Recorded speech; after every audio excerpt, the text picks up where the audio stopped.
The first thing I want to say is I'm asking for the resignation of Mayor Brandon Johnson. He needs to resign. He needs to resign now. There needs to be a special election so we can get a mayor who can handle the city of Chicago. Mayor Johnson has proved that he's incompetent. He's proved that he has no communication with any other units of government, let alone this community or any other communities. And we need somebody that can keep a handle on this crisis. The second thing I'm asking for, we already know that the governor and EPA say there can be no construction on this site. But we've known this since 2010, at least, when they EPA issued a letter, what the city has, that says that you cannot just do 6 inches deep with gravel, which a child can dig up. They had to go 3 feet down or more and put virgin soil, clean soil, or concrete. We've known this for a while. Now, Alderman Cardenas, who was elected in 2003, and even Alderman Frias, who was elected before that in 1995, both knew this site was toxic.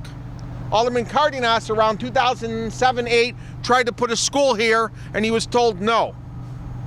They tried to put a park here. They were told no. This was known by the city of Chicago. There's institutional knowledge.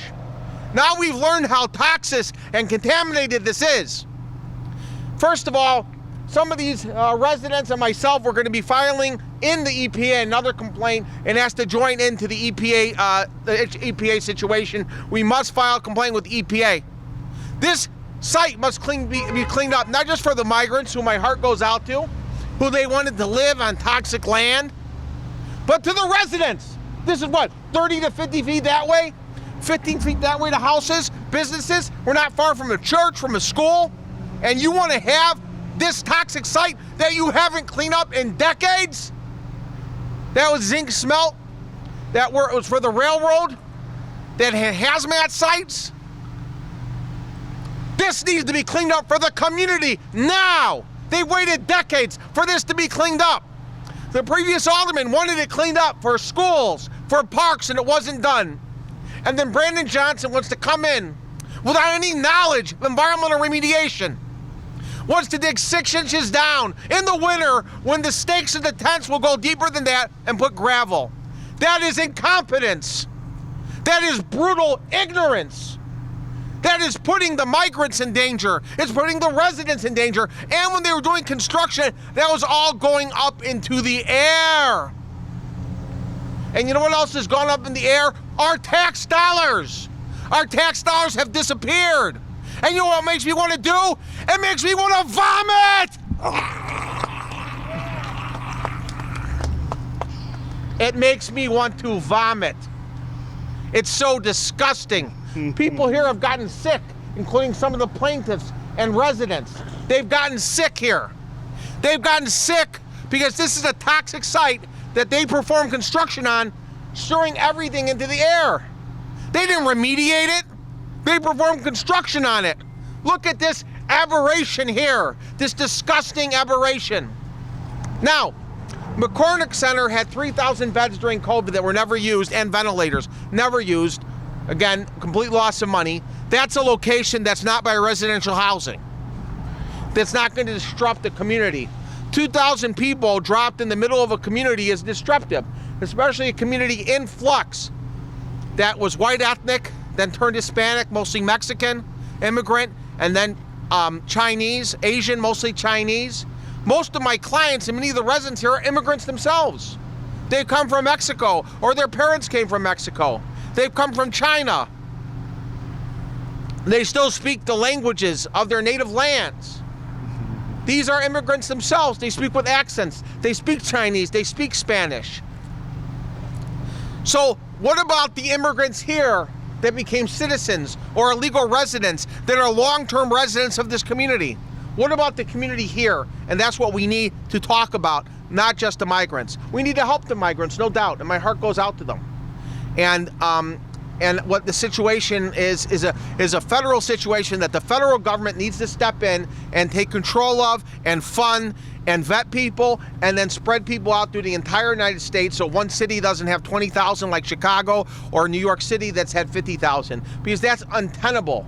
and the city and state budgets that are junk bond ratings, have deficits and debts, cannot afford it. So, what I'm asking for now is to clean up the site for the residents, to find another location for the migrants. McCormick Center did have 3,000 beds at one time. I'm also asking for an audit of all the money that was spent. An audit of all the money that was spent here. The city spent about $100 million on this migrant situation. The state spent about $500 million, and Governor Pritzker said he's budgeted $350 million per quarter. 80% of that has gone to salaries, including hiring out-of-state workers, including out-of-state companies, nurses, social workers, and the like. And I'm not sure what they're doing. This is a get-rich-quick scheme for some people. It's a profit-driven enterprise. It's the immigration industrial complex that's profiting off the misery of these poor people escaping this country that's violent and is an anarchy. Now, I wanted to open up to questions, but I also have some people that want to speak here. Please.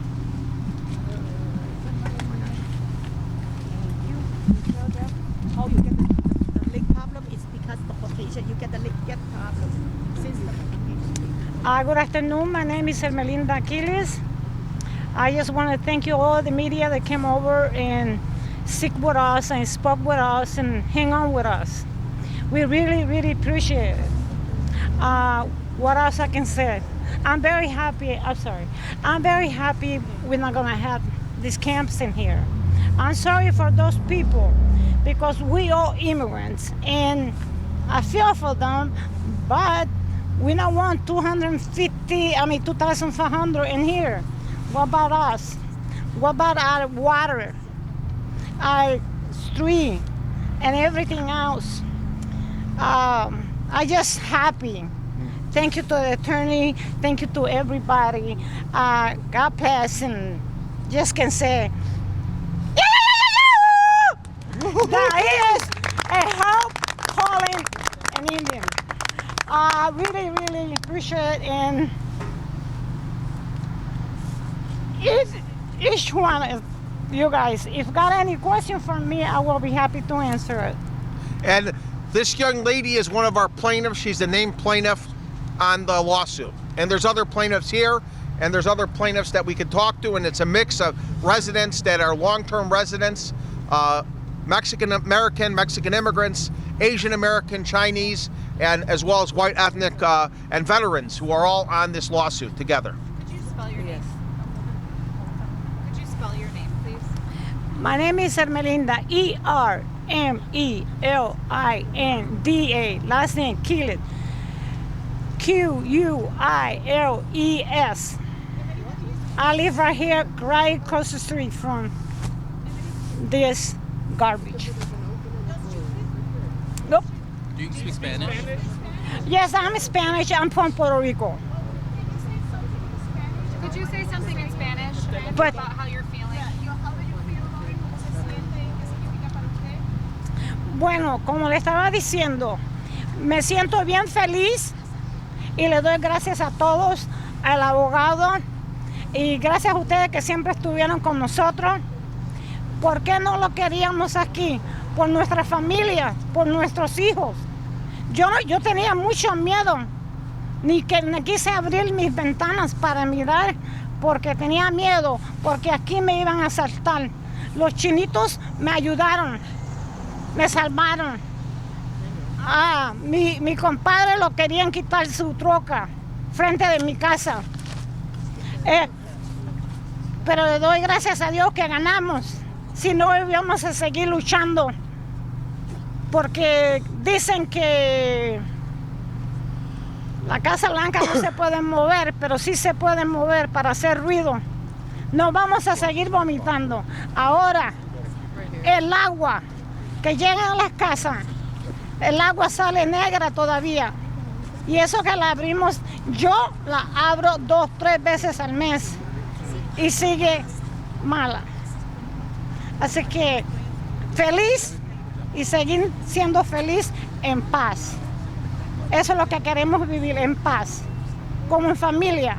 En el bloque, si necesitamos algo, hey, me ayudas en esto, te lo traigo la semana que viene. Y así nos llevamos todo. Así que, otra vez, gracias. Gracias. There's a few other people that want to speak. I just want to say one thing for the media, because some people have twisted around our statements here and the people here, what they believe and what they say. First of all, our heart goes out to the migrants, and they should receive housing, which I should believe should be in residential housing, apartments or homes that not in some mass here. They don't do a feasibility study for traffic, for school, for crime, for water, for sewage, for water treatment. These need feasibility studies for 2,500 people or 2,000 people to come here and live here. How's it going to affect traffic? Anytime you build something, whatever it is, there's a feasibility study on traffic. The other thing is that most of my clients are immigrants themselves. They're immigrants. And I believe that, I don't like to use the term illegal because I believe that no human being is illegal. I like the term undocumented. But at the same time, Chicago cannot have everybody come in here and live here.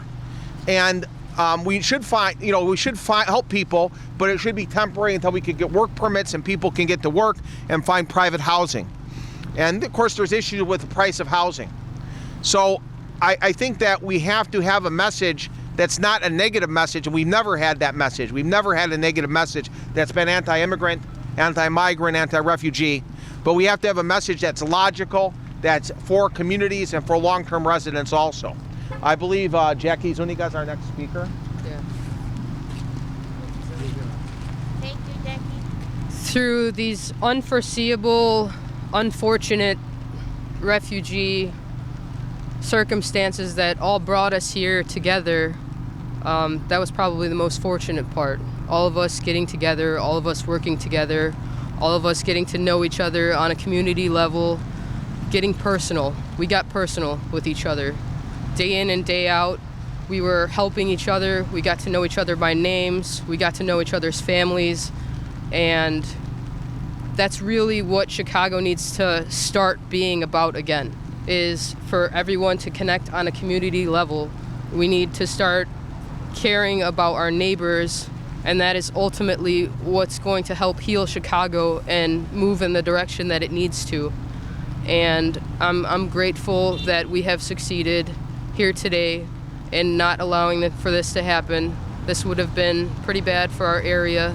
This is going to be bad for other areas, if that's still something to be concerned about in regard to other areas in Chicago.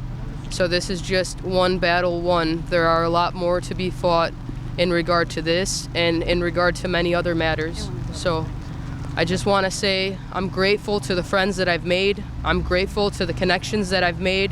I'm grateful for the people that I've gotten to know on a personal level. Thank you. And I love you guys. I mean, we've really worked together on so many different levels, and it means a lot to me. So, thanks. Could you say and spell your name? My name is Jacqueline Zuniga. That's Jacqueulyn. Last name is Z as in zebra, Uniga. Thank you. I live here. I've been a resident in Brighton Park for 15 years.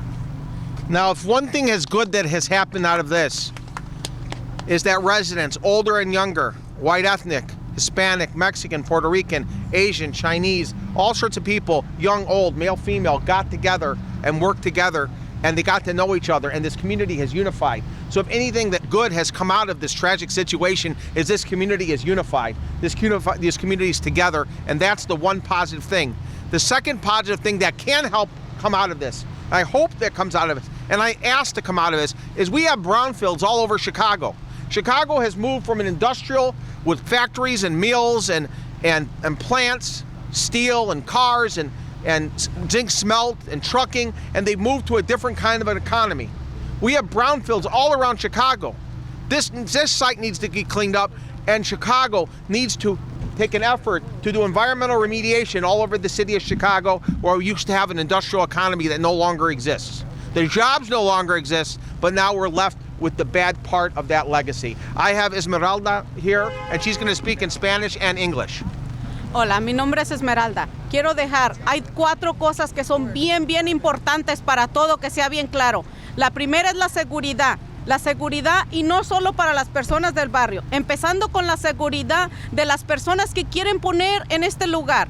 Son muchísimas personas para concentrarlas en un solo lugar. Ahí no van a tener suficiente seguridad esas personas y eso no lo están tomando en cuenta. Y siguiendo las personas en el barrio, hay mucha gente caminando, niños, mujeres con sus perritos, mucha gente caminando en las calles y ellos poniendo una cantidad tan enorme de personas concentrándonos en un lugar, eso no va a garantizar la seguridad para las personas que están alrededor tampoco, porque no hay suficiente policía para cuidar los que ya estamos con timás para una cantidad tan enorme. La segunda es la comida. Si no hay suficientes tiendas de comida para que uno pueda tener variedad suficiente, ¿va a haber suficiente para 2,000 personas trayéndolas aquí al barrio? No. La tercera es la cuestión médica. La cuestión médica, los hospitales que tenemos en el área están saturados. ¿Va a haber suficiente? ¿Estas personas no se van a enfermar? ¿Hay alguien que va a garantizar que ellos no se van a enfermar? Claro que no. Y esas personas no van a tener dónde acudir para recibir un servicio médico. Y la cuarta es trabajos. ¿Por qué quieren concentrar un número tan enorme de personas en un solo lugar? ¿Van a poner una fábrica al lado para darles trabajos a todos? ¿O qué es lo que planean hacer? Es muy ilógico concentrar una enorme cantidad de personas en un solo lugar cuando no va a haber los recursos ni para ellos y mucho menos tampoco se les estaría quitando a los que ya tienen ahora. I want to say it on English now. That is 4 biggest concern that they not even take care and they don't consider about. And it's safety first. Safety. Putting this big, huge amount of people concentrated in one place. For beginning, it's not even safe for them. It's not safe for them. They're not going to have enough security to make sure they have the safe they deserve. That's one. And second, who's going to take care of the safe of the kids walking around on the streets going to school? The ladies that are in the morning and the nighttime going outside, taking care of the dogs and stuff. They're not going to be able to guarantee that for our people, our communities. It is not logic put this huge amount in one place. Second, food. There is not enough. They put it in the poor places. They not even have enough food stores for the people living around. We don't receive all the variety of food that we should do. And now putting this huge amount of people, what are they going? They put more stores? The third, it's the jobs. You know, are they going to put a big place for them? Do they give it a job next to the place? They don't know drive. They don't know the English. They're going to struggle. And they not looking for those things. They only politics, only caring about the money, only caring to resolve the edge of the problem. But the real problem, they not really taking care of that. And it is so sad. They say they care about them. They not caring about them. And for sure, they not caring the people living around. They only care on themselves. And that is so sad. And even when we're trying to stand up, even they send the police to push us away by force, which is the police that it is paid with the money that we give it to the city. It's so unfortunate. But they don't say. They say we're racist. They said we are extreme. But what do they say? They pushing people away. They throwing people to the floor. They don't pass that in the news. They don't say that. They only say what they want to say. And they don't defend them. They don't defend us. So sad that they take those actions. Thank you. Esmeralda. Esmeralda, Esmeralda. Thank you. ¿El apellido? Gutierrez, Gutierrez. Gracias. Oh, yeah. That was beautiful. Yes, ma'am. Who's the next speaker? I'll speak quick. Okay, come on. I'll make it quick. All right, no worries. As long as you want. Awesome. Hey, I really heartfelt want to thank whoever was responsible to finally have the dignity to say no to this camp. I don't know if it was Pritzker himself or somebody from the Illinois EPA who looked at the report and said, whoa, this has gone way too far. So whoever you are, thank you. Now let's move forward, shall we? We still have a crisis to deal with. We've been asking this for months. Please, let's get the homeless off the streets, whether they're asylum seekers or whatever. Let's pass out housing vouchers tonight. Let's pass out the link cards to everyone who needs them. Let's give job permits, work permits to those who want to work. We've broken some of the federal laws here in Chicago. We could break that one too and just immediately say, hey, you want to work, this is the city that works. And we are welcoming you. And we're going to put you in decent housing so that you can be with your family and feel proud to be here in the land of the free. And we got your back. We're in Brighton Park. We are the most welcoming neighborhood that you'll ever find. Everyone's welcome here. And we love you all. Thank you very much. Your name again? Richard Zupkus, Z-U-P-K-U-S. Thank you for being here.